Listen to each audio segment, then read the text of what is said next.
All right, hello everybody. Frankie here with the latest on what's going on in Congress with these bills.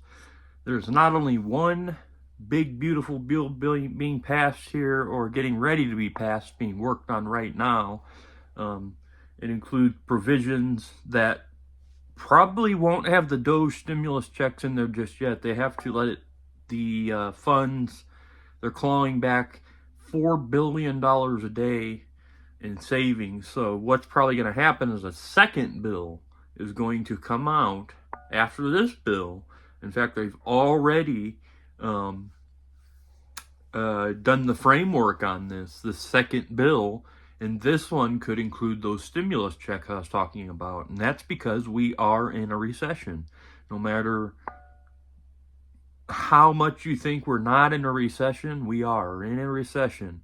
And a stimulus check, you don't want to go too high. You don't want to do too much stimulus in a recession. You do a little bit, or a little bit at a time, and try to stimulate the economy. That's the idea. You don't do huge stimulus packages when there's already mad inflation. So that's the problem. That's the main problem. There's already a lot of inflation going on. I have noticed locally in the stores that some of the prices have come down, though. So maybe it's time, time for a stimulus. And in this second package, that might very well be true. So I don't have any numbers, no figures, nothing, because there's not. That second bill has just been introduced and the framework has just been worked on.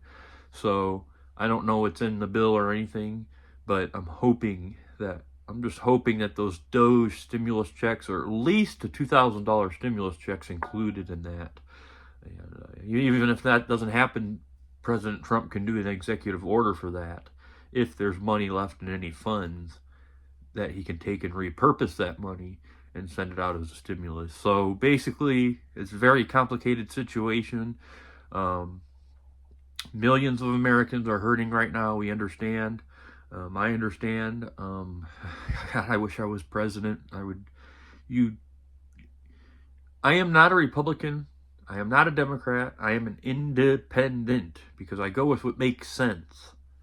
And a lot of things that presidents do don't make sense. At Congress, they put all these provisions in here, wasting all this money. And I'm not just talking about Republicans or just Democrats. I mean, even some independents can be bad, but I'm independent in the view of where I believe in my heart something that's going to help Americans and not hurt them, and not wait months and years for a stimulus check to the American people. All this money went to Ukraine, billions of dollars, and we could have used that money to help the American people. So it's very frustrating, very frustrating. You're fueling a war that's just causing more devastation, is not stopping, no peace talks, nothing. And so it's just a bad situation to be on. So, all right, well, that's really all I have. They got that second package going, at least the framework going for it. And I'll be up here to update you on that if I find out an amount, if and when I find out an amount that we might be getting. So I don't want it to be a range. I want it to be an exact number before I broadcast that out. I don't want to be spreading fake news. So, all right, thanks for watching, everybody. Everybody stay safe, pray for those checks, and I will see you in the next video.